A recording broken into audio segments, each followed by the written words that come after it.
second of all, I would like to apologize that I decided to use this really low-tech slide instead of the screen because I could use the bag as my giant cheat sheet. Yes, my name is Lawrence and I represent the Lion Rock Institute. So what we are is we are a public policy think tank, and our objective is to help the people of Hong Kong who are victimized by bad policies. But the topic for my speech tonight is slightly different. So I'm going to talk about the origin of freedom. We all know that Hong Kong is the world's freest economy, and I'm sure all of us agree how valuable our freedom is, especially today. But if we look at the history, Hong Kong was never meant to be this global, important global city right from the start. In fact, at first, the British did not even wish to take Hong Kong as a colony. So it can be said that the freedom that we currently enjoy today came as an unintended consequence. So we all know Sir Henry Pottinger as the first governor of Hong Kong, but before he took onto this important role at the end of the First Opium War in 1842, he was assigned with the task of negotiating the terms of the Treaty of Nanking. But against specific instructions from London, Pottinger decided to take Hong Kong as a colony. So why did London not wish to take Hong Kong in the first place? It was simply because of cost reasons. Just imagine how expensive it is to run a city that is almost 10,000 kilometers away from London.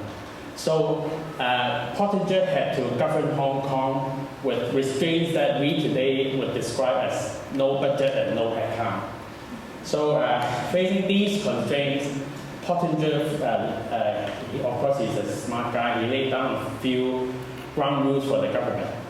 First of all, Hong Kong will not have any direct taxes. Second of all, Hong Kong will be a free trading port with no restriction of trade, even with enemies of the state. And third, Hong Kong will always respect local customs. And of course, we can see why he laid down these rules. It's to simplify government expenses. And these rules were later became known as positive non-interventionism. So in the year 1912, that was when Dr. Sun Yat-sen became the founding father of modern China. And he was truly a global citizen as he traveled all over Asia, Europe, and America to raise support for the revolution. But he used Hong Kong as his strategic and financial base. And why is that? Because he lived here and he could see that at that time Hong Kong had some really important qualities. We had free speech and many freedoms in general. And at that time there was no extradition arrangement for criminals with mainland China. And thirdly, at that time, banks did not have any anti-money laundering laws that they have today. Just think about it. After all, he was trying to overthrow the Qing government. So these anti-money laundering laws that we always hear about these days, just imagine that 100 years ago, if they had the same rules, would Dr. Sun, our founding father, still use Hong Kong as his base? Okay, so fast forward to 1945, that was the end of the Second World War, of course. So today we often talk about refugees fleeing their home country in order to look for safety and freedom in times of war and starvation. But let's not forget that Hong Kong was a refugee town. Many people, myself included, had parents or grandparents who came to Hong Kong from mainland China just to escape war and starvation. And in the 5 years after 1945, the population of Hong Kong increased from about 500,000 to 2 million. At that time, people who came, they didn't really come for anything. In fact, there was no refugee programs or government welfare or any sort of government housing at the time. So if you ask, so why did they bother to come? It is because they were looking for the freedom to live. Of course, a lot of people who came were able to find support from their friends and families, and there was plenty of charities which offered support.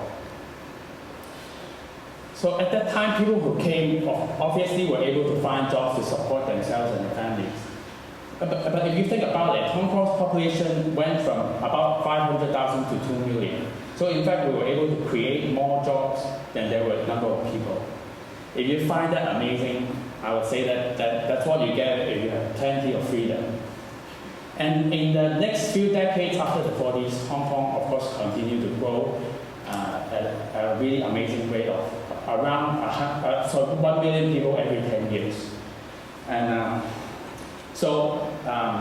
with all these stories of refugees going on these days, next time when you hear anyone say that, oh, the immigrants are all going to steal our jobs, so you have the story to tell them. And during the Korean Wars in the 50s, China became an official enemy to the United Nations.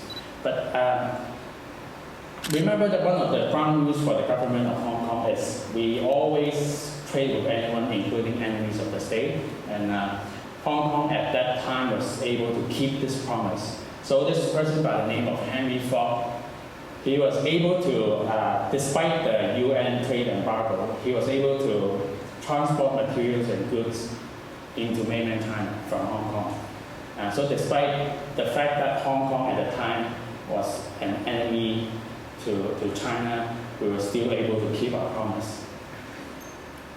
And all of these examples are to show that despite the obvious fact that freedom in Hong Kong explains the city that is built today, a beautiful city, if you ask me, at many points in history, these freedoms not only benefited us, but also our mother country as well. And of course, our leaders in mainland China knew this very well. So when they began to think about the handover of Hong Kong from the British back to China, they made very sure that the system will be protected. So fast forward again to year 1979, that was the beginning of the talks regarding Hong Kong's handover back to China. When British Prime Minister Margaret Thatcher met with Chinese leader Deng Xiaoping, he told her bluntly that if China wanted, he could just take Hong Kong back by force. He even stated that I could just move in and take the whole lot this afternoon. So the question that follows is why didn't China take Hong Kong by force? Why did they have to wait for the next 15 years I don't know, until 1997 anyway? It's quite obvious that Beijing did not want Hong Kong back until they can figure out a way to keep the system in Hong Kong. Of course, Deng Xiaoping was able to design this, and he came to call it one country, two system. And he made it very clear that the system of Hong Kong, which if you read his writings, he referred to as capitalism, was meant to be kept because it complemented the socialism that was in place in China at the time. So in fact, he wanted the system of Hong Kong to be kept, and this was not by accident. So these three rules set up by Henry Pottinger as to the government of Hong Kong, namely no direct taxes, a free trading port, and respect for local customs, they are now today known as positive non-interventionism. And this is the takeaway from this very short history of Hong Kong.